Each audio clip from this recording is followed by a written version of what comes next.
नमस्कार, आप देख रहे हैं के न्यूज। मैं हूं आपके साथ सोनी चौहान। जनहित में आपका स्वागत है। जनहित में आज मामला उज्जैन से सामने आ रहा है। दरअसल बस्ती और उज्जैन के मामले को लेकर हम कानून व्यवस्था की कार्यशैली को लेकर जिक्र करेंगे। उज्जैन में 12 साल की एक बच्ची के साथ दरिंदगी ने मानवता को शर्मसार कर दिया है। मणिपुर और राजस्थान के बाद अब मध्य प्रदेश के उज्जैन से ये तस्वीरें सामने आ रही हैं। पूरे देश को हिला कर रख देने वाली ये तस्वीरें सामने आई हैं, जो सवाल पूछ रही हैं कि आखिर देश में बेटियों के साथ ऐसी दरिंदगी और हैवानियत क्यों।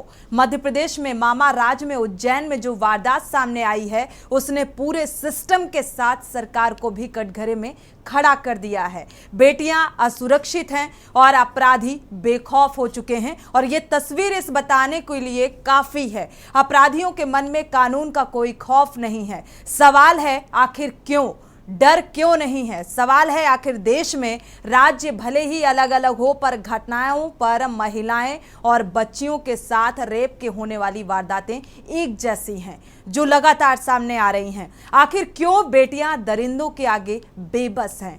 आखिर क्यों बेटियां देश में महफूज नहीं हैं? आखिर बेटियों को एक सुरक्षित माहौल कब मिलेगा, ये सवाल है। यूपी से लेकर मणिपुर तक, राजस्थान से लेकर मध्य प्रदेश तक खुलेआम घूम रहे हैवानों का फुल और फाइनल हिसाब कब होगा? के न्यूज ये सवाल आपसे पूछता है, और पहले आपको रिपोर्ट दिखाएंगे, इसके बाद इसी मुद्दे को लेकर चर्चा करेंगे और दर्शकों की राय साझा करेंगे।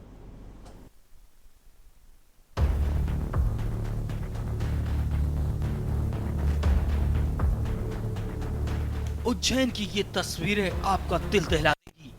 उज्जैन की ये तस्वीरें आपको सोचने पे मजबूर कर देंगी कि उज्जैन में कानून व्यवस्था का हाल कितना बदहाल है।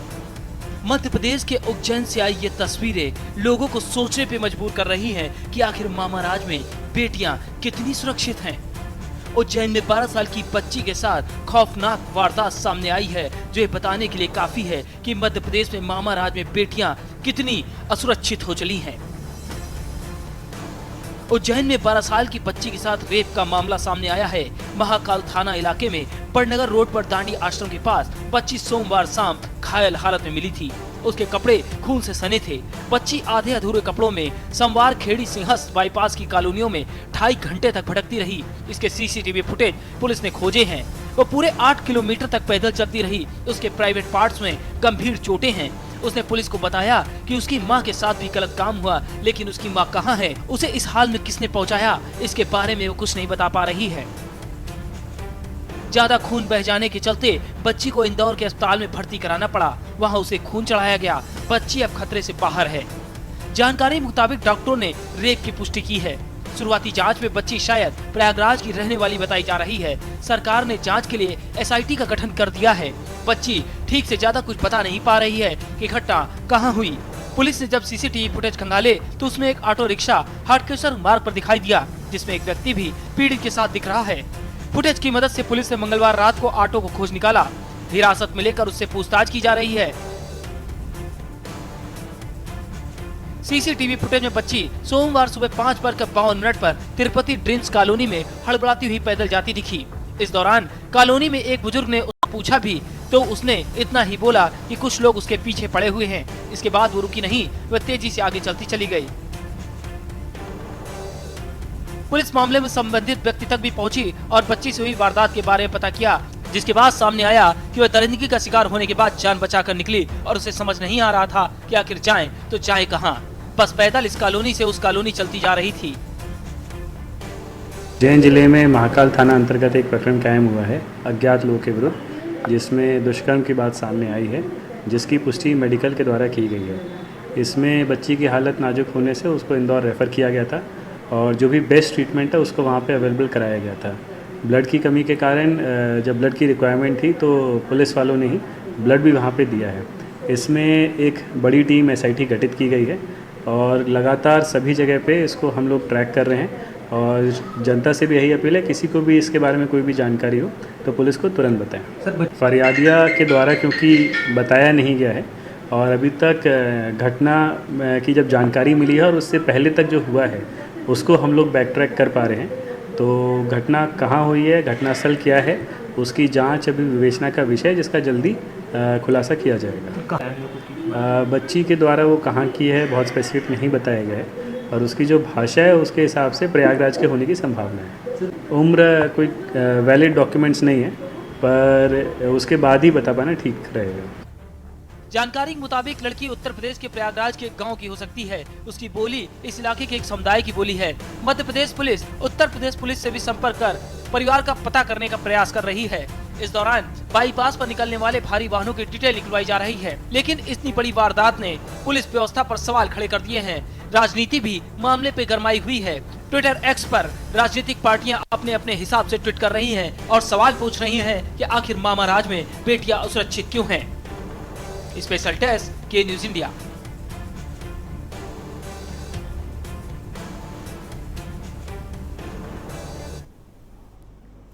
तो ये मामला महज मध्य प्रदेश तक ही सीमित नहीं है। ये मामले और भी जगहों से कुछ ऐसी ही तस्वीरें आपको ग्राफिक्स के जरिए बताने की कोशिश करते हैं कि अपराध कितना चरम पर है। जालौन में 13 वर्षीय मासूम के साथ रेप की वारदात को अंजाम दिया गया। यानी कि शहर शहर ये अपराध बेलगाम हो चले हैं और अपराधी बेलगाम हो चले हैं, और इसी वजह से लगातार ये अपराध बढ़ते जा रहे हैं। रायबरेली में बुजुर्ग की पीट कर हत्या कर दी गई, मौत के घाट उतार दिया गया।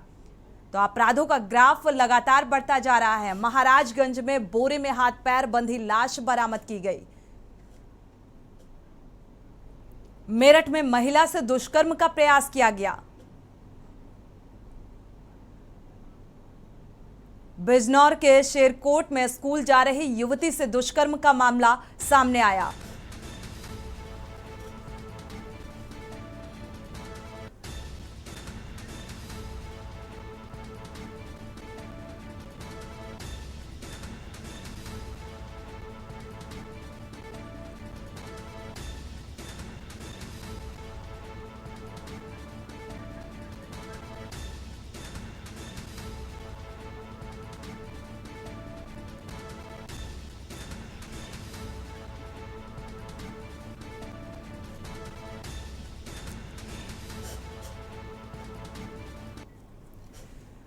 तो मामा राज में अपराध बेलगाम हो चला है। ये विचलित कर देने वाली तस्वीर सामने आई। 12 साल की ये मासूम 8 किलोमीटर तक खून से लथपथ हालत में ये पैदल चली, और मामा राज में कानून व्यवस्था कहाँ है? आखिर क्यों अपराधी जो हैं वो बेलगाम है? ये सवाल जनहित में दर्शकों की राय भी ऐसे मामलों को लेकर बेहद अहम हो जाती है। दर्शक अपनी राय साझा कर सकते हैं, क्योंकि अपराध चरम पर है। हत्या, लूटपाट, चोरी और छेड़छाड़ और रेप की घटनाएं अब इतनी आम सी हो गई हैं, और मानवता को शर्मसार कर देने वाली ये जो तस्वीर सामने आ रही है कि इस बच्ची से कोई ये पूछने वाला नहीं था कि आखिर क्या हुआ तुम्हारे साथ। हालांकि वो खून से लथपथ 8 किलोमीटर तक पैदल चलती रही। ये तस्वीरें विचलित कर देने वाली ये तस्वीरें हैं। मां के साथ भी गलत काम हुआ। कौन थे ये लोग? कैसे हुआ? अपराध जो है वो इतना बेलगाम कैसे हो सकता है? ये कैसे समाज का निर्माण हो रहा है? ये सवाल भी यहाँ पर उठता है कि ये बच्ची खून से लथपथ जा रही है, लेकिन कोई भी व्यक्ति, ऐसा शख्स ये पूछने वाला यहाँ पर नजर नहीं आया कि बेटी तुम्हारे साथ क्या हुआ है। कौन है वो लोग जिसने इस अपराध को अंजाम दिया? इसी मामले को लेकर आज हम जनहित में चर्चा करेंगे। हमारे साथ खास मेहमान जुड़े हुए हैं। शैलेंद्र कुमार हैं, संवाददाता बस्ती से जुड़े हुए हैं, क्योंकि बस्ती का भी जो मामला सामने आया, 3 बच्चों की मां के साथ गैंगरेप की वारदात को अंजाम दिया गया है। यह मामला भी काफी तूल पकड़ता नजर आ रहा है, और इसमें भी राजनीति चरम पर है। रफीक अहमद, कांग्रेस प्रवक्ता, हमारे साथ जुड़ेंगे अब से कुछ ही देर बाद। अशोक श्रीवास्तव, सामाजिक कार्यकर्ता, हमारे साथ जुड़े हुए हैं। स्वागत है आपका इस चर्चा में शामिल होने के लिए। रामकरण चौरसिया जी, सपा प्रदेश सचिव हैं, आपका भी बहुत बहुत स्वागत है इस चर्चा में शामिल होने के लिए। सुनील मालवीय, संवाददाता, मध्य प्रदेश से जुड़े हुए हैं जानकारी के साथ ही संजय सोनी हैं, वरिष्ठ पत्रकार, आपका भी बहुत बहुत स्वागत इस चर्चा में शामिल होने के लिए। बस्ती का रुख कर लेते हैं। सबसे पहले मध्य प्रदेश की घटना का जिक्र कर रहे थे, तो मध्य प्रदेश का रुख करते हैं सुनील मालवीय का। सुनील मालवीय, आखिर ये जो लड़की है 12 वर्षीय उम्र बताई जा रही है, 8 किलोमीटर तक का इसने लथपथ खून से लथपथ, हालांकि ब्लड की भी जरूरत आन पड़ी, ब्लड भी दिया गया इसे। इस पूरे मामले को लेकर जो प्रशासनिक स्तर पर क्या कुछ कार्रवाई हुई है अभी तक, आगे क्या कुछ कार्रवाई होती नजर आ रही है, क्या अपडेट है इस मामले को लेकर? जी देखिए, निश्चित तौर से ये जो घटना हुई है उज्जैन महाकाल की नगरी में जो घटना हुई है, बिल्कुल इंसानियत और मानवता को शर्मसार कर देने वाली घटना हुई है। क्योंकि एक जिस तरीके से एक 12 साल की बच्ची, उसके साथ रेप होता है, वो खून से लथपथ अवस्था में वो 8 किलोमीटर पैदल चलती है और कोई उसकी पूछ नहीं करता कि कोई उससे पूछे। मतलब एक मानव जाति के अंदर, तो इंसानियत के अंदर, मतलब इंसानियत मर चुकी है कि वो बच्चे से पूछा कि किस हालत में बच्ची जा रही है, उसके साथ क्या हुआ। एक बड़ी दुर्भाग्यपूर्ण घटना। और इस घटना को लेकर जो मध्य प्रदेश के पूर्व मुख्यमंत्री कमलनाथ ने भी एक ट्वीट कर बताया है कि जो मध्य प्रदेश की जो सरकार है, मुख्यमंत्री शिवराज सिंह चौहान की जो सरकार है, वो सरकार विहीन हो चुकी है। मध्य प्रदेश में लगातार रेप के जो आंकड़े हैं और जो छेड़छाड़ की घटनाएं लगातार जारी है। और अगर बात किया है, अभी जो बच्ची है, 12 साल की जो बच्ची है, इंदौर के एक हॉस्पिटल में एडमिट है और उनको अब ब्लड की कमी हो गई थी, ब्लड की बोतल भी चढ़ाई गई। और अब डॉक्टरों के जो रिपोर्ट के अनुसार जो पुष्टि हुई है और रेप की पुष्टि हुई है, और अब भी बच्ची जो है खतरे से बाहर बताई जा रही है। लेकिन एक बड़ा सवाल ये है कि जो एक इंसानियत के नाते वो बच्ची सुनील, यहाँ पर इस बच्ची ने अपनी माँ के साथ भी गलत काम होने का जिक्र किया है। क्या माँ के बारे में कुछ पता चल पाया? प्रशासनिक स्तर पर कोई जांच पड़ताल की जा रही है? स्थायी रूप से ये पता चल पाया कि ये प्रयागराज के किस गांव की रहने वाली है? जी बिल्कुल, 72 घंटे से पुलिस लगातार जांच कर रही है और कैमरे जो है खंगाले जा रहे हैं। उन कैमरों के मुताबिक जो सीसीटीवी कैमरे वो खंगाले जा रहे हैं। इसके बाद बातचीत की जा रही है, बच्चे से भी बातचीत करने की कोशिश की गई। बच्चे की जो लैंग्वेज है वो यहाँ के जो स्थानीय लोग हैं और प्रशासन को जो उसकी लैंग्वेज समझ में नहीं, तो एक एक्सपर्ट को भी बुलाया गया था। और बच्चे की जो माँ है, माँ के बारे में और उसके घर का जो एड्रेस है उसकी पूछताछ जारी। और जो मध्य प्रदेश पुलिस लगातार उत्तर प्रदेश पुलिस के संपर्क में है, उत्तर प्रदेश पुलिस से संपर्क करने की कोशिश कर जो बच्ची है उसके घर और परिवार का पता लगाया जा रहा है। जी चलिए, घर परिवार का पता लगाए जाने की कोशिश है, यानी कि औपचारिकता जो है वो प्रशासनिक स्तर पर जारी है। और अब क्या कुछ कहाँ की रहने वाली है इसका पता लगाने की एक कोशिश है प्रशासनिक स्तर पर की जा रही है। आपके पास वापस लौटेंगे, बस्ती का रुख कर लेते हैं। शैलेंद्र कुमार हमारे संवाददाता जुड़े हुए हैं बस्ती से। शैलेंद्र, बस्ती की जो घटना सामने आई बेहद, हालांकि इसमें भी राजनीति चरम पर हो रही है। समाजवादी पार्टी की तरफ से कैंडल मार्च निकाला गया, 3 बच्चों की मां के साथ गैंगरेप की वारदात को अंजाम दिया गया, जिससे कि दोनों ही दंपतियों ने जहर खा के अपनी जान दे दी। इस मामले में अब क्या कुछ नया मोड़ निकलकर सामने आया है? जी आपको बता दें कि यह पूरा मामला रुधौली थाना क्षेत्र के वार्ड नंबर 10 का है, जहां गांव के ही रहने वाले 2 व्यक्तियों द्वारा गांव की एक महिला के साथ दुष्कर्म किया गया और महिला द्वारा दूसरे दिन ही थाने पे तहरीर दी गई। लेकिन जैसा कि बताया गया कि कोई कार्रवाई न होने से आहत होकर दोनों पति और पत्नी ने जहर खा लिया। और जहर खाने के बाद वो मरते वक्त अपना एक वीडियो ही बच्चे से बनवा के, और वो कहते हुए उस वीडियो में बिल्कुल साफ नजर आ रहे हैं कि इस वीडियो को केवल पुलिस को ही देना, जिससे कि हमको न्याय मिल सके। कहीं न कहीं ये एक बहुत बड़ी घटना है। और 2 बच्चे जो उनके सर से माँ और बाप का साया उठ गया। अब इस दुनिया में उनका माँ बाप के सिवा और कोई नहीं था। बिल्कुल, इसमें देखा जाए इस मामले में भी एक लचर पैरवी प्रशासनिक स्तर पर देखने को मिली है। जिस तरीके से इस मामले को लेकर, हालांकि ये मामला इतना तूल पकड़ गया, इतनी ज्यादा हलचल तेज हो गई, तो जाहिर सी बात है जब वीडियो सामने आया तो प्रशासनिक स्तर पर भी गंभीरता बढ़ती गई है। लेकिन स्टार्टिंग कार्रवाई को लेकर जिक्र करें तो यहाँ पर बहुत बड़ी लापरवाही प्रशासनिक स्तर पर बढ़ती गई। अब जो 3 बच्चे हैं, एक की उम्र 10 साल बताई जा रही है, एक की 8 साल और एक 2 वर्षीय मासूम है, जिसको अब मां का साया नसीब नहीं है। वो रो रही है, बिलख रही है। हालांकि प्रशासनिक स्तर पर जो जिम्मेदारी है, कहा जा रहा है कि अब शिक्षा, दीक्षा और रहने की उचित व्यवस्था की जाएगी, लेकिन क्या अब माँ बाप का साया इन्हें वापस मिल सकेगा? अपराध पर अंकुश क्यों नहीं लग पा रहा है, इन तमाम बिंदुओं को लेकर हम चर्चा कर रहे हैं। अशोक श्रीवास्तव जी का रुख कर लेते हैं, हमारे साथ जुड़े हुए हैं। उससे पहले रामकरण चौरसिया जी का रुख करेंगे। रामकरण जी, आपका रुख करेंगे। जिस तरीके से ये घटनाएं सामने आ रही हैं, अपराध जो है, अपराधी जो हैं वो बेलगाम हो चले हैं, क्या वजह भाप पा रहे हैं? आखिर क्यों इस तरीके से ये घटनाएं इतनी ज्यादा बढ़ती हुई नजर आ रही हैं? देखिए मैम, ये घटनाएं इसलिए सबसे ज्यादा हो रही हैं क्योंकि लोगों ने पुलिस को बेलगाम छोड़ दिया। पुलिस अपना काम सही से कर ही नहीं रही है।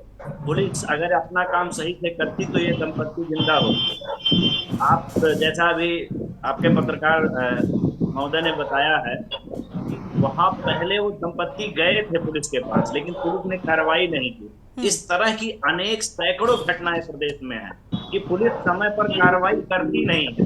लोग पहुंचेंगे, एक न्याय का दरवाजा होता है पहला आम आदमी के लिए पुलिस के पास हम जाएं और पुलिस हमारी बात को नजरअंदाज कर दे या सुने नहीं या हमें भगा दे तो आदमी क्या करेगा? पहली नजर में घटना पुलिस की लापरवाही, और पुलिस इसलिए बेलगाम है क्योंकि योगी जी ने एकदम खुली छूट दे दी है पुलिस। पहली नजर में यही लगता है मैम। और इसी तरह से जो महिलाओं के ऊपर उत्पीड़न हो रहा है, महिला सशक्तिकरण के नाम पर ये सरकार आई थी और महिलाओं के सबसे ज्यादा उत्पीड़न इसी सरकार में हो रहा है और प्रशासन आंखें मूंदे हुए एकदम बैठी हुई है। जब हम जैसे समाजवादियों को वहाँ कैंडल मार्च निकालना पड़ता है और नन्याय नहीं मिलता है, बाद में आप एक इमेजिन करिए, किसी के माँ बाप चले गए, आप उसके बाद उसके शिक्षा की वो ले लीजिए जिम्मेदारी, उससे क्या उसके माँ बाप आएंगे? 1.5 साल के 18 महीने की बच्ची है, आप इमेजिन करिए उससे दूध का कौन कर्ज उतार सकता है? जो दूध माँ के हाथ से, माँ के स्तन से दूसरी वो नहीं पाएगी। उस तरह का ये घटना सिर्फ सरासर सरकार की लापरवाही है और ये मैं इसकी घोर निंदा करता हूँ। बिल्कुल, अब ये माँ बाप का साया कैसे नसीब होगा? जिस तरीके से ये बस्ती की घटना सामने आई और ये जो घटना सामने आ रही है जहां पर 12 वर्षीय मासूम के साथ रेप की वारदात को अंजाम दिया गया है और किस तरीके से खून से लथपथ वो 8 किलोमीटर का सफर भी तय करती है, लेकिन पूछने वाला कोई नजर नहीं आता है। वापस लौटते हैं, एक दर्शक है, उनकी राय साझा कर लेते हैं। मुरादाबाद से अनवर अली जुड़े हुए हैं। स्वागत है आपका अनवर अली जी, अपनी राय साझा कर सकते हैं। देखिए मैडम, जो वारदातें आजकल चल रही हैं तो सरकार के निकम्मेपन की मिसाल है और इसमें जब तक हम जो है कानून बनाकर इस पर सजाए मौत है और इसमें सुनवाई जल्द से जल्द सुनवाई के लिए जो है नहीं करेंगे, इंसाफ नहीं कर पाएगी, उचली अदालतें और निचली अदालतें नहीं देंगी, तब तक इससे कंट्रोल करना हमारे बस की बात नहीं है। समाज में जो गंदगी जो है ये फैली हुई है, एक तो मोबाइलों के इस्तेमाल से, तो इससे जब तक आप जो है अश्लील साहित्य पे और अश्लील चीजों पर आप जब तक बैन नहीं लगाएंगी तो ये रुकने वाला नहीं है। और इससे कम से कम इससे इतनी सजा होनी चाहिए, सजा मौत से कम इससे सजा नहीं होनी चाहिए मेरी राय में। हर चीज के साइड इफेक्ट भी हैं और बेनिफिट भी हैं। अगर देखा जाए सोशल मीडिया को बैन कर दिया जाएगा तो इसके साइड इफेक्ट भी बहुत ज़्यादा हैं, लेकिन इसका किस तरीके से यूटिलाइज किया जाना चाहिए, मुझे लगता है हर एक पढ़े लिखे तबके को ये पता होना चाहिए। शुक्रिया हमारे साथ जुड़ने के लिए और राय साझा करने के लिए। लेकिन कहीं ना कहीं सोशल मीडिया को भी उतना ही जिम्मेदार माना जा रहा है ऐसी आपराधिक घटनाओं को लेकर। हमारे साथ सामाजिक कार्यकर्ता जुड़े हुए हैं, अशोक श्रीवास्तव जी का रुख कर लेते हैं। क्या कहता है आपका सामाजिक दृष्टिकोण, नजरिया, जिस तरीके से ये अपराध का ग्राफ बढ़ता जा रहा है और जो ये आपराधिक घटनाएं सामने आ रही हैं और अब इन तस्वीरों को देखकर ये लग रहा है कि इंसानियत बची ही नहीं है, क्या वजह है? बिल्कुल इंसानियत नहीं बची है और देश भर में महिलाओं के संग अत्याचार की घटनाएं बहुत ज़्यादा संख्या में आ रही हैं, बिल्कुल बाढ़ सी आ गई है। और इसके लिए किसी संस्था या सरकार को मेरे ख्याल से दोषी ठहराना ठीक नहीं है, क्योंकि इसके पूर्व भी सरकारें थी तो दुष्कर्म की घटनाएं हो रही थी, अपहरण हो रहे थे, बलात्कार हो रहे थे, और ये जो मौजूदा सरकार है इस काल में भी ज़्यादा हो रहे हैं। कुछ ऐसी चीज़ें हैं जिस पर एक सामाजिक कार्यकर्ता होने के नाते मैं ध्यान आकृष्ट कराना चाहूँगा। अभी जो दर्शक जुड़े थे उन्होंने एक बहुत अच्छी बात कही कि इसका पूरा ध्यान जुडिशरी पर ले जाना होगा और जब तक आपराधिक मामलों का निस्तारण टाइम बाउंड नहीं होगा तब तक अपराधों में कमी ला पाना बड़ा मुश्किल है। जहाँ तक महिलाओं से दुष्कर्म और अत्याचार के मामले हैं उसमें उत्तर प्रदेश के हालात को अगर हम लेते हैं तो इस समय बहुत खराब हालात हैं। बावजूद इसके पुलिस हर मामले का निस्तारण कर रही है और समय रहते जो आरोपी हैं उनको गिरफ्तार करके जेल भेजा जा रहा है। लेकिन मामूली से मुकदमे इस लड़की के साथ या इस बच्ची के साथ दुष्कर्म हुआ और सामने वाले ने ही किया, यह बात साबित करने में सालों लग जाते हैं। 5 साल से लेकर के 20 तुरंत गिरफ्तारी नहीं होती है। आपकी इस बात से सहमत नहीं है अशोक जी? कई जो इस तरीके के मामले सामने आते हैं इसमें जांच पड़ताल में इतना वक्त लगा दिया जाता है, त्वरित गिरफ्तारी नहीं होती है। हालांकि हमारे साथ पूर्व IPS सुधीर शर्मा जी भी जुड़े हुए हैं। इन प्रशासनिक कार्यशैली में आखिर इतना बदलाव क्यों आया है ये जानेंगे और इस सवाल का जवाब भी लेंगे एक छोटे से ब्रेक के बाद, क्योंकि जिस तरीके से हैवानियत बढ़ती जा रही है, अपराध बढ़ता जा रहा है, इसके पीछे की वजह आप क्या देख पा रहे हैं? क्यों अंकुश नहीं लगता हुआ नजर आ रहा है? रुकेंगे एक छोटे से ब्रेक के लिए। आप देख रहे हैं के न्यूज, खबरों का सारथी।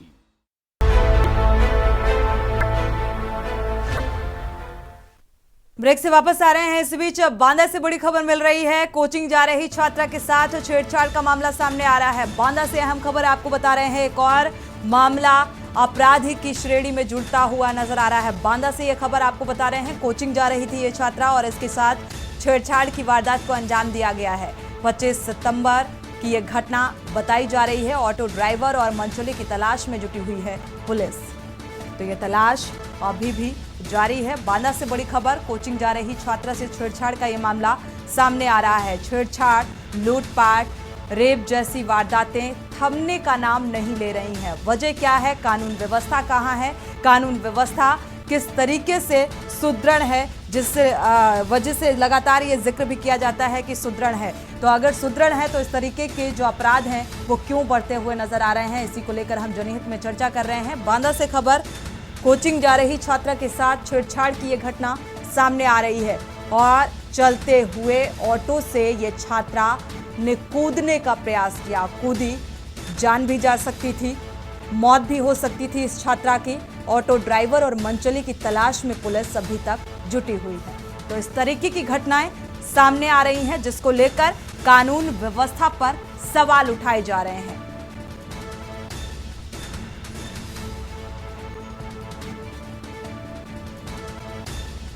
तो कहां बेटियां और महिलाएं सुरक्षित हैं? जिस तरीके से सुरक्षित होने का दावा किया जाता है, कहां है कानून व्यवस्था जो व्यवस्थित नजर नहीं आ रही है? और शायद यही वजह है कि अपराध चरम पर है। तो अपराधों के बढ़ते इस ग्राफ को लेकर हम चर्चा कर रहे हैं। जिस तरीके से लगातार बस्ती, बांदा की ये घटना और लगातार जो ये घटना सामने आ रही है, तो महिलाओं की सुरक्षा को लेकर बड़े बड़े वादे, बड़े बड़े कानून, लेकिन कानून का किस तरीके से इम्प्लीमेंटेशन किया जा रहा है कि अभी तक अपराधियों के जहन में कोई खौफ नहीं है और बेबाकी से वो किसी भी बड़े से अपराध को या छोटे से अपराध को आसानी से अंजाम देकर निकल जाते हैं और बेखौफ होकर घूम रहे हैं। पुलिस महज जांच का हवाला देती है, आश्वासन देती है कि अपराधियों के खिलाफ सख्त कार्रवाई की जाएगी, लेकिन त्वरित एक्शन जो होना चाहिए वो नजर नहीं आता। हमारे साथ एक दर्शक जुड़े हुए हैं, पहले उनकी राय साझा कर लेते हैं। प्रेम जी चेन्नई से जुड़े हुए हैं, स्वागत है आपका। प्रेम जी, अपनी राय साझा कर सकते हैं। नमस्कार मैम जी मैम, सब चीज पर कंट्रोल हो सकता है। मेरे को बड़ा दुख होता है जब हमारे माननीय लोग झूठा प्रचार करते हैं प्रदेश में खाली वोट के लिए कि हमारी बेटियां सुरक्षित है। बेटियों के लिए ये कह रहे हैं। अभी तो देखिए, हफ्ते भर से तो महिलाओं को आरक्षण की जगह, सुरक्षण की जगह क्या दिया जा रहा है? उनके नाम का इतना गुणगान गाया जा रहा है। बेटी बचाओ बेटी पढ़ाओ का नारा 2014 में हमारे PM साहब ने दिया, लेकिन एक दिन भी, आज 2023 आ रही है, एक दिन पीछे मुड़ के ये नहीं देखा कि रियल में वो अपराध हो रहे हैं कि नहीं हो रहे हैं। उन्होंने कभी भी ये सुना नहीं होगा शायद, नहीं तो वो जरूर ध्यान देते, क्योंकि ये नारा उनके लिए सबसे बड़ा बुलंदी का नारा था।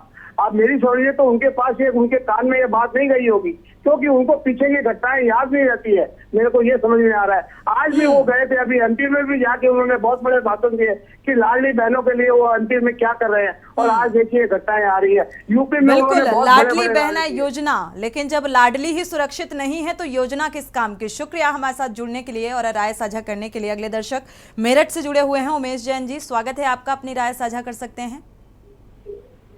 नमस्ते मैडम। जी नमस्कार। मैं ये कहना चाहता कि हमारे देश में या प्रदेश में कहीं भी नारी सुरक्षित नहीं है। नारी पर दिन पे दिन अत्याचार बढ़ते जा रहे हैं, कोई देखने वाला नहीं है, पुलिस कुछ नहीं कर रही है और जो हमारी सरकारें जो है पूरी मॉनिटरिंग नहीं करती हैं।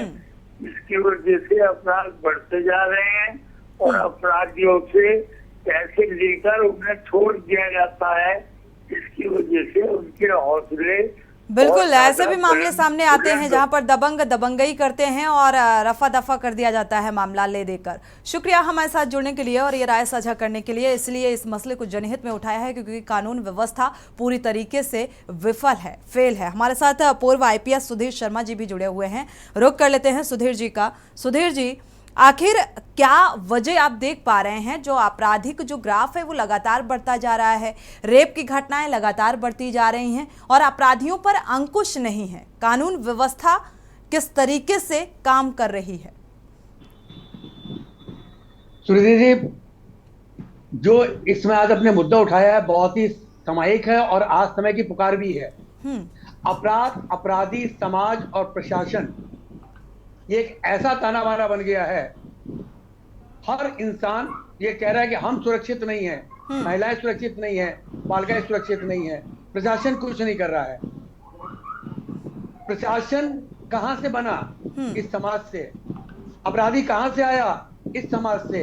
अपराध कौन कर रहा है? हमारे समाज के लोग। बिल्कुल। उसके लिए किसी एक संस्था को दोष देना गलत है। दूसरी बात, अपराधी जो अपराध कर रहे हैं वो किसी जाति धर्म के नहीं है। हम अपने समाजवादी साथी से अनुरोध करते हैं, अगर जैसा उन्होंने कहा कि जिस पुलिस अधिकारी ने गलती की उसको सजा मिलनी चाहिए, जरूर मिलेगी। हमारे को आश्वस्त करते हैं जिसने FIR पे काम नहीं किया उसके खिलाफ एक्शन होगा। हमारे DGP एक्शन जरूर लेंगे और सख्त एक्शन लेंगे। लेकिन उसके साथ में अगर वो ये कहते हैं कि जिन्होंने बलात्कार किया है उसको समाज के लोग भी सजा दे, समाज उसका बहिष्कार करे, समाज को एक ऐसा आईना पेश करे कि अपराधी समाज कैसे करेगा सर? सुधीर जी, अगर आपने ये मामला देखा मध्य प्रदेश से जो उज्जैन से सामने आ रहा है, 8 किलोमीटर खून से लथपथ वो 12 वर्षीय मासूम जा रही है, लेकिन कोई समाज में ये पूछने वाला नहीं है कि क्या हुआ आपके साथ। पहल कौन करेगा? समाज से आगे आकर कौन पहल करेगा? समाज कितना निष्ठुर हो गया है। वो भी किसी की बेटी है जिसका हुआ, हम सब बेटे वाले हैं। अपराध किसी ने तो किया है। कोई 8 किलोमीटर तक कोई ऐसा व्यक्ति नहीं जागरूक हुआ कि जो 112 को फोन करता पुलिस में, MP में। पुलिस को जब पता लगा, पुलिस एक्शन में आई, कार्रवाई हो रही है, होगी। लेकिन जिन्होंने अपराध को देखा, सुनील जी आप मानिए वो भी दोषी हैं। बिल्कुल, समाज भी दोषी है ऐसी घटनाओं के लिए। बिल्कुल, अपराध में सहयोग देना भी अपराध है। क्योंकि खाली अपराध हो जाने के बाद हम रोते हैं। अपराध जब हो रहा है उस समय हमको जागना जरूरी है। हर जगह मैम पुलिस नहीं पहुंच सकती। लिख लीजिए, चाहे कितनी पुलिस हो जाए, समाज की जनसंख्या से ज्यादा पुलिस नहीं हो सकती।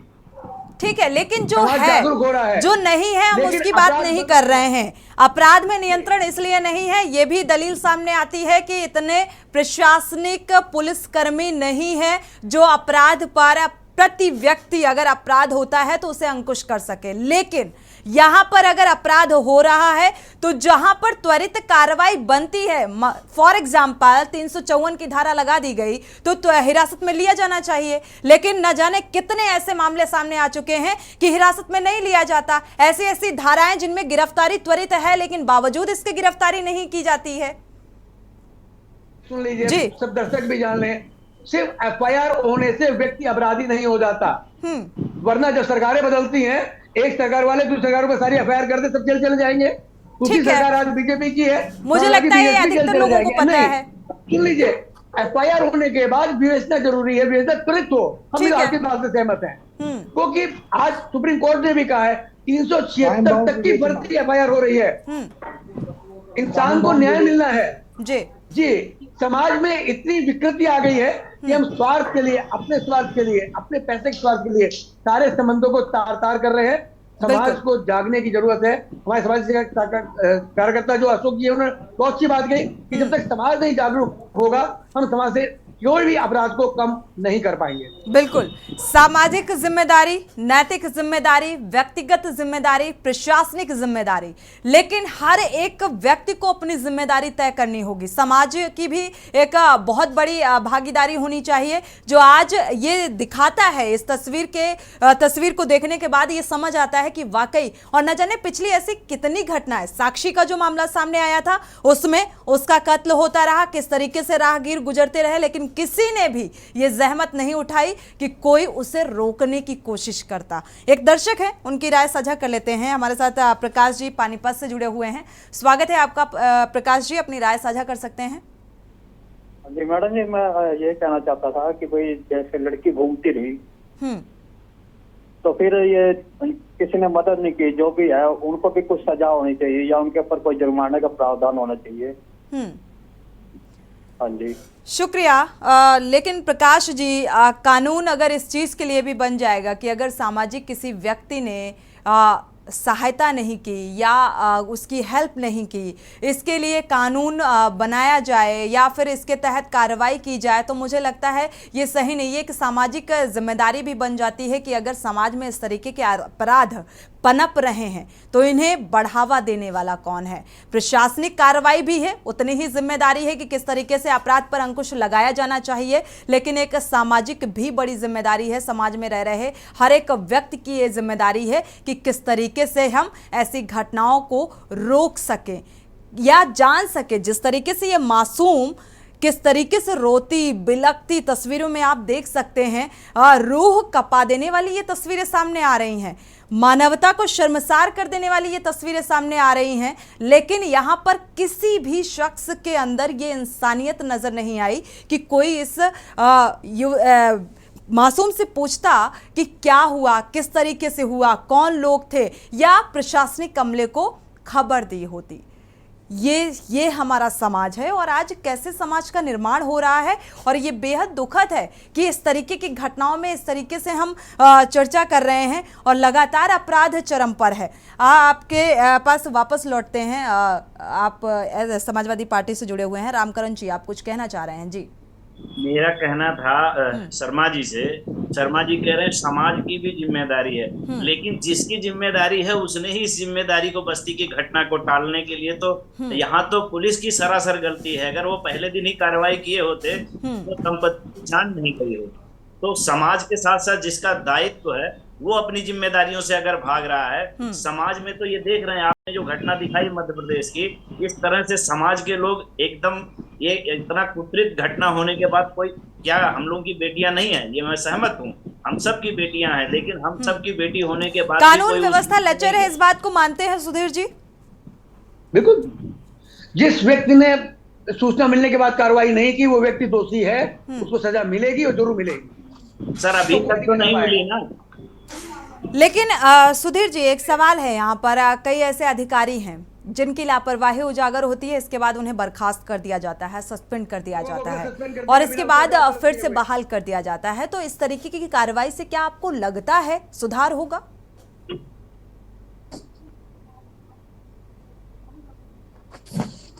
सुधीर जी, इस तरीके की कार्रवाई से क्या आपको लगता है सुधार होगा?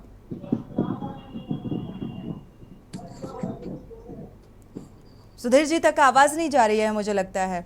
ठीक है, वापस से संपर्क करने की कोशिश करेंगे। एक बार रुक कर लेते हैं, हमारे संवाददाता बस्ती से जुड़े हुए हैं और मध्य प्रदेश से भी सुनील मालवीय जुड़े हुए हैं। मध्य प्रदेश का रुख करते हैं। सुनील मालवीय, देखा जाए इसमें अगर प्रशासनिक स्तर पर जो कार्रवाई है वो अभी तक कहां तक पहुंची है? क्या कुछ सुराग लग पाया कि कहां की रहने वाली है ये मासूम?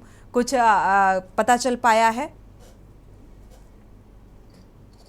जी बिल्कुल, देखिए अभी जो पुलिस की अभी तक जो प्रारंभिक जांच हुई और जांच चल रही है, उस जांच में अभी तक जो सामने आया कि बच्ची जो है, और बच्ची उत्तर प्रदेश के प्रयागराज की बताई गई है, लेकिन जो बच्ची का जो एड्रेस है, जो गांव का एड्रेस है, वो अभी तक मिल नहीं पाया है। पुलिस ने एक एसआईटी टीम का गठित किया है। वो एसआईटी की टीम लगातार काम कर रही है और लगातार जांच कर रही है कि क्या बच्ची कहाँ की रहने वाली है और बच्ची कहाँ से आई थी। तो ये जो चीज है, उसका जो कौन सा उत्तर प्रदेश का कौन सा जिला है, उस जिले में कौन सा गाँव, इसकी जाँच अभी तक चल रही है और जाँच निश्चित जो कैमरे हैं बिल्कुल। सुनील, क्या अब ये मासूम इस स्थिति में है कि ये कुछ अपने बारे में बता सके, या उससे अभी तक कुछ ऐसा प्रशासनिक स्तर पर पूछताछ की गई होगी, पूछने की कोशिश की जा रही होगी? क्या कुछ बताने में सामर्थ्य इतना जुटा पा रही है ये बच्ची?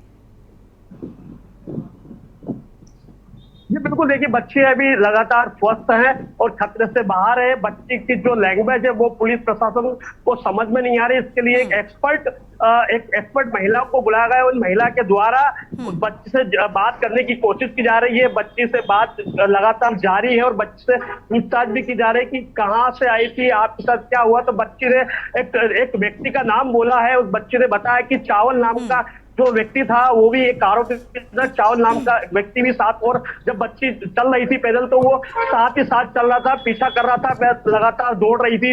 आगे पीछे कोई नहीं था, कोई भी लोग मुझसे बात करने को तैयार नहीं था। मैं खून से लथपथ हुई थी, वो चलती रही। मेरे साथ मेरी माँ भी है, मेरी माँ के साथ भी ये घटना हुई है। तो कहीं ना कहीं जो बच्ची जो प्रारंभिक जांच से पुलिस की ये सारी चीजें सामने आई और लगातार गंभीरता से पुलिस जांच कर रही है। जी बिल्कुल।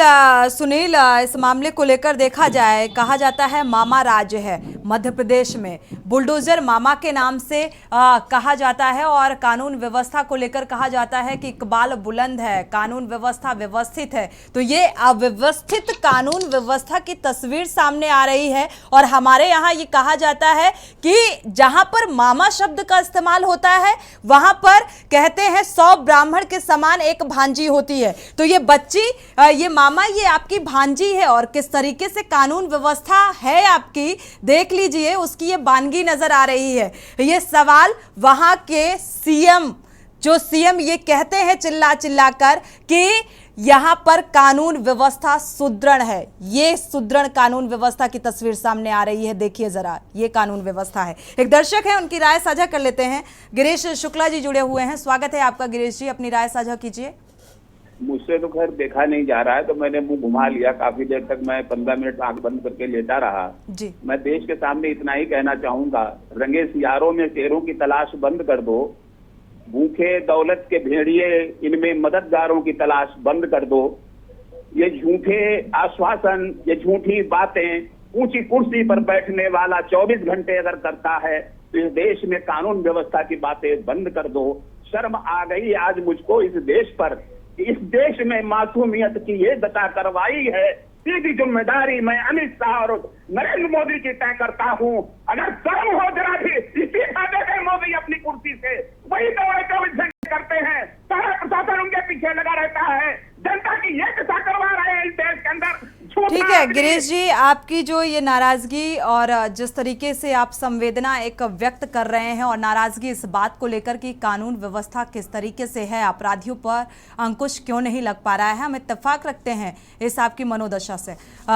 शुक्रिया आपका हमारे साथ जुड़ने के लिए और ये राय साझा करने के लिए। वाकई आज अपराध चरम पर है। जो ये कहा जाता है, जिन कागजी आंकड़ों का जिक्र कर दिया जाता है, जीरो टॉलरेंस की नीति का जिक्र किया जाता है और सुदृढ़ कानून व्यवस्था का जिक्र किया जाता है सत्ताधारियों की तरफ से, ये सुदृढ़ कानून व्यवस्था की तस्वीर सामने आ रही है, जिसको लेकर आज हम चर्चा कर रहे हैं, सवाल उठा रहे हैं। हमारे साथ लगातार सामाजिक कार्यकर्ता भी जुड़े हुए हैं। एक दर्शक और जुड़ चुके हैं, सुरेश अवस्थी कानपुर से। स्वागत है आपका सुरेश जी, अपनी राय साझा कर सकते हैं। सोनी जी, मैं ये कहना चाहता हूँ, जो जिस प्रांत में जो ये घटनाएं होती हैं, वहाँ के सीएम, वहाँ का प्रशासन बिल्कुल मौन बन जाता है क्या? किसी की बेटी हो, किसी की माँ हो, उसके साथ हैवानियत बरती जाती है। ऐसे में तो प्रशासन को बिल्कुल सतर्क होना चाहिए, अलर्ट होना चाहिए। हर घटनाएं घटती हैं, वो कहती जांच हो रही है, ये कोई जांच का विषय नहीं है, उसमें कार्रवाई करने का विषय होता है। बिल्कुल, ऐसी घटनाएं जांच पड़ताल में इतना लंबा वक्त लगा दिया जाता है कि एक पीड़ित को न्याय की उम्मीद ही नहीं बचती। शुक्रिया हमारे साथ जुड़ने के लिए और ये राय साझा करने के लिए। ये बेहद शर्मसार कर देने वाली तस्वीर है और चुनौती दे रही है कानून व्यवस्था को कि ये कैसी आपकी प्रशासनिक रवैया है, या ये कहा जाए कि आप पूरी तरीके से जो सिस्टम है वो फेल साबित होता हुआ नजर आ रहा है, क्योंकि अपराधी जो हैं वो बेखौफ हैं, उनका इकबाल बुलंद है, और जो प्रशासनिक अमला है वो पूरी तरीके से इन अपराधों को एक तरीके से बढ़ावा देने का काम कर रहा है, क्योंकि पूरी तरीके से अंकुश लग पाना असंभव सा अब लगने लगा है, जिस तरीके से ये मामलों में इजाफा देखने को मिल रहा है। हमारे साथ खास मेहमान जुड़े हुए हैं, रुख कर लेते हैं, सामाजिक कार्यकर्ता भी जुड़े हुए हैं। अशोक जी का रुख करते हैं। अशोक जी, सुधीर जी ने एक अहम बात का यहाँ पर जिक्र किया कि हमारी सामाजिक जिम्मेदारी भी बनती है। जो ये मामले सामने आ रहे हैं, समाज भी उतना ही दोषी है, और समाज भी उतना ही दोषी है। इसके पीछे की क्या वजह मानते हैं? इतने तेजी के साथ इतना बदलाव और इंसानियत मरती जा रही है, ऐसा क्यों? इंसानियत मरती जा रही है और बार बार समाज की जो बात आ रही है, जो बोया जाएगा वही काटने को वापस मिलता है। अब आप चले जाइए स्कूलों कॉलेजों में, छात्र छात्राओं से आजकल नई पीढ़ी से एक सवाल कर लीजिए कि पढ़ाई क्यों कर रहे हैं, तो वो कहते हैं नौकरी के लिए। तो नौकरी के लिए लोग IPS, IAS, जूनियर इंजीनियर और डॉक्टर बनने के लिए लोग पढ़ रहे हैं। किसी इस तरह की बच्ची की मदद के लिए या किसी की जान बचाने के लिए, किसी की इज्जत बचाने के लिए वो पढ़ ही नहीं रहे हैं। नैतिकता नाम की कोई चीज नहीं रह गई। सिलेबस में जो कुछ था उसे भी हटा दिया गया, और टीचरिंग के अंदर भी अब मोटिवेशनल स्पीच देने की कोई बात नहीं रही क्लासेस में। वो केवल कोर्स पूरा करते हैं, 35-40 मिनट के पीरियड खत्म करते हैं और टाइम के अंदर अपना कोर्स खत्म करके अपनी जिम्मेदारी हटा लेते हैं। बेटा IAS हो जाता है, IPS होता है, माँ बाप भी खुश हो जाते हैं, फूल मालाओं से उसका गाँव में स्वागत होता है। लेकिन उसके ऊपर कभी भी नैतिक जिम्मेदारी नहीं डाली जाती कि बेटा पढ़ लिख करके तुमको समाज के निर्माण में भी योगदान देना है। अपना देश, अपना परिवार और अपना समाज कैसा होना चाहिए, आजकल युवाओं की ये सोच नहीं रह गई है। कैसे पढ़ करके फिजिक्स में हम अच्छे नंबर लाएंगे, केमिस्ट्री में अच्छे नंबर लाएंगे, IPS कैसे हो जाएंगे, IAS कैसे हो जाएंगे, हमारे अकाउंट में भारी भरकम बैलेंस कैसे आएगा, 4 पहिया गाड़ियां कैसे आएंगी, बड़े बड़े मकान कैसे होंगे। ये लोगों की सफलता का और अच्छे आदमियों का ये मापक हो गया है, ये मेजरमेंट हो गया है लोगों का। इस तरीके से लोगों की व्यवस्था नापी जा रही है, तो नैतिकता गायब होनी स्वाभाविक है। ऐसे में ये अपराध जो बढ़ रहे हैं, कोई भी आगे आकर के खुद जिम्मेदारी लेना नहीं चाहता, और जो लेना चाहता है या लेता है। ठीक है, हमारे साथ विवेक जी भी सामाजिक कार्यकर्ता जुड़ चुके हैं। विवेक जी, आपका रुख करेंगे। अगर देखा जाए यहाँ पर जो सामाजिक ताने बाने का जिक्र किया जा रहा है, इतनी तेजी के साथ हम बदलाव देख पा रहे हैं, वजह कुछ भी हो, आर्थिकी स्थिति में बेहतरी के लिए हो या फिर कोई भी वजह जो आप भाप पा रहे हो, लेकिन ऐसा नहीं है कि क्राइम पहले नहीं होता था, क्राइम पहले भी होता था, लेकिन अभी कुछ अरसे से देखा जा रहा है पिछले कई सालों में कि क्राइम की जो एक रेखा है वो पूरी तरीके से पार हो चुकी है। मतलब कानून व्यवस्था को लेकर बार बार सवाल खड़े हो रहे हैं। क्या कहेंगे आप और क्या वजह मानते हैं?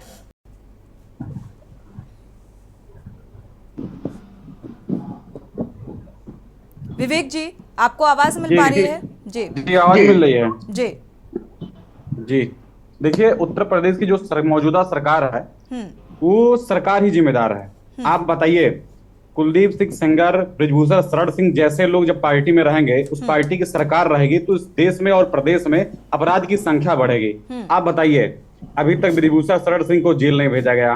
कुलदीप सिंह सेंगर की घटना देख लीजिए, बस्ती में अभी कुछ दिन पहले एक घटना हुई थी। वो जात की यादव बच्ची थी, वो दुष्कर्म करने वाला व्यक्ति चंदन सिंह नाम का व्यक्ति था, उसके ऊपर अभी तक बुलडोजर नहीं चला।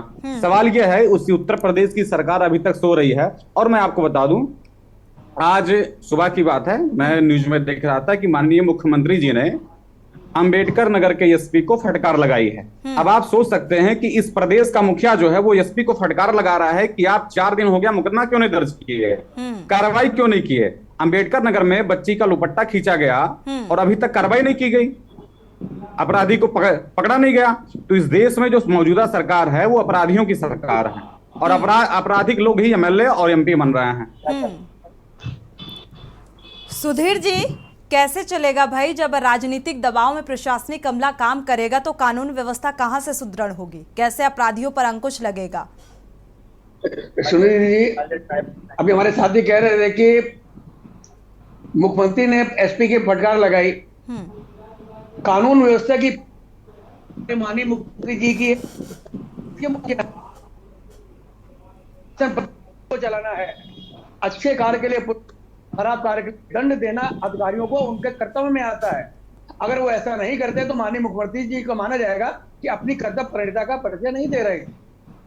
और सुधीर जी, फटकार तो कई बार लगाई जा चुकी है, लेकिन अधिकारी इतने बेशरम क्यों बनते जा रहे हैं कि बार बार फटकार लगाई जाती है, इसके बावजूद भी सुधार होता हुआ नजर नहीं आ रहा है? या फिर कई मामले ऐसे सामने आते हैं जिसमें राजनीतिक नेता का अगर बीजेपी का कोई शख्स उससे जुड़ा हुआ पाया गया, बीजेपी का नाम शुमार है, तो वहां पर लचर पैरवी हो जाती है। ऐसा क्यों? कानून तो सभी के लिए बराबर है। चंदन सिंह नाम का व्यक्ति जो है वो बीजेपी का कार्यकर्ता था बस्ती में। सुन लीजिए, बहुत सारे ऐसे मामले सामने आए। नेता लोग अपराध को राजनीतिक चश्मा लगा के देखते रहेंगे, अपराधी इस तरह होते रहेंगे। राजनेता हमारे राजनीति कर रहे हैं अपराध को लेकर, चाहे हम पक्ष की बात करें या विपक्ष की। विपक्ष भी कैंडल मार्च निकालना शुरू कर देता है, प्रदर्शन करना शुरू कर देता है किसी भी अपराध के मामले को लेकर। तो क्या यही हल है? क्या आप प्रदर्शन करने से अपराध को रोक लेंगे? आते हैं, आपका रुख करते हैं। सुधीर जी, अपनी बात को पूरा कर लीजिए आप।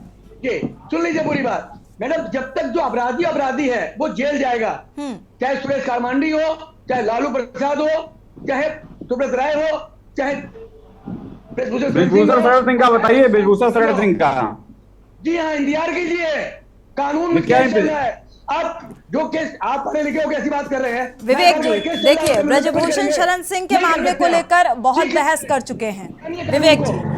सिर्फ ब्रजभूषण शरण सिंह ही इकलौते ऐसे नहीं हैं जिन पे पॉक्सो एक्ट लगाया गया है। बहुत सारे अपराधी ऐसे हैं समाज में जिस पर हम चर्चा कर रहे हैं, पॉक्सो एक्ट भी लग जाता है, उनको उनके खिलाफ कार्रवाई हो जाती है, ब्रजभूषण शरण सिंह के खिलाफ नहीं की गई। ये भेदभाव क्यों निकल कर सामने आ रहा है? ये सवाल न जाने कितनी बार पूछा जा चुका है। पार्शियलिटी क्यों? सुधीर जी, पॉक्सो एक्ट लगा था, जांच में हटा दिया गया, लड़की बालिग निकली। वही तो कह रहे हैं मैम, कानून पढ़िए, जानिए, सबसे अनुरोध है कि पता है नहीं हो जाता, सारा कुछ पता है सुधीर जी। और मुझे लगता है चाहे वो कोई हो, कलमांडी जेल गए कि नहीं गए कांग्रेस के राज में, कोई रोक पाया? लालू कांग्रेस में जेल गए, कोई रोक पाया? ठीक है सुधीर जी, लेकिन राजनीति अगर किसी राजनेता से जुड़ा हुआ मामला है, ब्रजभूषण शरण सिंह के मामले का खैर हम जिक्र नहीं कर रहे हैं यहाँ पर, हम जो ये मामले सामने आ रहे हैं, लेकिन वो भी मामला इसलिए सामने आ गया क्योंकि वो भी पॉक्सो एक्ट के तहत था। वो बात अलग है कि ये एक्ट हट जाने के बाद मामला हल्का हो गया और कार्रवाई उस तरीके से नहीं हुई, लेकिन बचाने की कोशिश की गई और ये आरोप लगातार लगते आ रहे हैं। आज भी बचाव की एक कोशिश की जा रही है क्योंकि उनका जो राजनीतिक एक दबदबा है, चाहे उसका मान लीजिए, चाहे नहीं सुधीर जी, हम कानून व्यवस्था को लेकर सवाल कर रहे हैं। कानून व्यवस्था और कानूनी प्रक्रिया में अब बदलाव इतना क्यों? अगर राजनेता से जुड़ गया तो कानून के मायने बदल गए। हम ये सवाल आपसे कर रहे हैं और इसका जवाब आपसे चाहते हैं। सोनी जी, मैं बता दूं आपको, जी आते हैं, रामशरण जी आते हैं। सोनी जी, आपको बता दूं, जब तक प्रदेश के मुखिया का हनक नहीं होगा, उत्तर प्रदेश की सरकार का हनक नहीं होगा, किसी भी सरकार का हनक नहीं होगा, तब तक अपराध कम नहीं होंगे। अब आप बताइए, पुलिस चौकी से 300 मीटर के अंदर, 50 मीटर के अंदर अपराध हो रहे हैं, तो ये बहुत बड़ी चुप घटना है। बस्ती में रौता चौराहे की पुलिस चौकी से 50 मीटर के अंदर एक महिला को चाकू मार दिया जाता है, घर को लूट लिया जाता है और पुलिस सो रही होती है। अपराधी बेलगाम है और जो अंकुश है वो नहीं लग पा रहा है क्योंकि कितनी ढीली कार्यशैली है प्रशासनिक अमले की, और इसीलिए बार बार कानून व्यवस्था को लेकर मीटिंग करनी पड़ जाती है सीएम योगी आदित्यनाथ को। रामकरण जी, आपका रुख करेंगे। जी, मैं अपनी बात विवेक जी से के साथ जोड़ना चाहता हूँ। जैसे कि जब कोई भी बुलडोजर चलता है योगी जी का, तो वो विपक्ष पे तुरंत चलता है, और अगर सत्ता दल के साथ कोई भी घटना होती है तो वो बुलडोजर चलने में इतना लेट हो जाता है, कानूनी प्रक्रिया काम इतना रेंगता हुआ करता है कि उससे अपराधी का मनोबल बढ़ जाता है। क्योंकि अपराधी ये सोचता है कि अगर मैं बीजेपी से हूं तो मेरा कुछ नहीं होगा, इसलिए ये अपराध बढ़ रहा है। मेरा सीधा सीधा कहना है कि अपराध का जब दो पैमाना होगा, सत्ता पक्ष और विपक्ष का, तो कहीं भी आप देखेंगे तो कभी अपराध कम नहीं होगा। चाहे वो महिलाओं के नाम पर, महिला सशक्तिकरण के नाम पर प्रधानमंत्री जी कहते हैं, योगी जी कहते हैं, और महिला सशक्तिकरण का अभी जैसे बृजभूषण जी की बात चली है, बृजभूषण जी के मामले को कितना लेट में तक लटकाया गया, और वहां जो महिला पहलवान हमारे देश की जो मेडल जीतती हैं, उनके साथ कितना बदसलूकी के साथ व्यवहार करके घसीटते हुए ले जाया गया। ये क्या महिला सशक्तिकरण है? इसे आप ठीक है, बिल्कुल। महिला अपराध, महिला सशक्तिकरण का जिक्र, महिला विधेयक ला देने से या आरक्षण बिल ला देने से क्या इस तरीके की स्थितियों में सुधार आ जाएगा? तमाम ऐसे मामले हैं जिसको लेकर एक तरफ तो हम महिला की सुरक्षा को लेकर बड़े बड़े दावे करते हैं, दूसरी तरफ महिला कितनी असुरक्षित है जिसको लेकर हर रोज चर्चा करनी पड़ जाती है और सवाल उठाते हैं कानून व्यवस्था को लेकर कि आखिर क्यों ये अपराध चरम पर है, और जहां पर जिस देश में अपराध को कैटेगराइज किया जाएगा वहां पर कैसे काम होगा और कैसे अपराध पर अंकुश लगेगा, ये अपने आप में एक बड़ा सवाल है। शुक्रिया आप सभी मेहमानों का इस चर्चा में शामिल होने के लिए। शैलेंद्र, आपका भी बहुत बहुत शुक्रिया जानकारी साझा करने के लिए। सुनील मालवीय, आपका भी बहुत बहुत शुक्रिया ये जानकारी साझा करने के लिए। लेकिन कानून व्यवस्था कितना लचर है, रवैया कितना लचर है, और अपराध को जब कैटेगराइज कर दिया जाएगा कि अगर सत्ता पक्ष से जुड़ा हुआ है तो आपकी लचर पैरवी कार्यशैली को लेकर, और अगर सामान्य है तो आप उसी को, अगर विपक्ष से जुड़ा हुआ है तो यहां पर अपराध है और अपराध के बिहाफ पर कार्रवाई होनी चाहिए, जो कि नहीं होती, और यही वजह है कि लगातार कानून व्यवस्था को लेकर सवाल उठाए जा रहे हैं। इसी के साथ जनहित में फिलहाल बस इतना ही। आगे खबरों के लिए आप देखते रहिए के न्यूज़ इंडिया।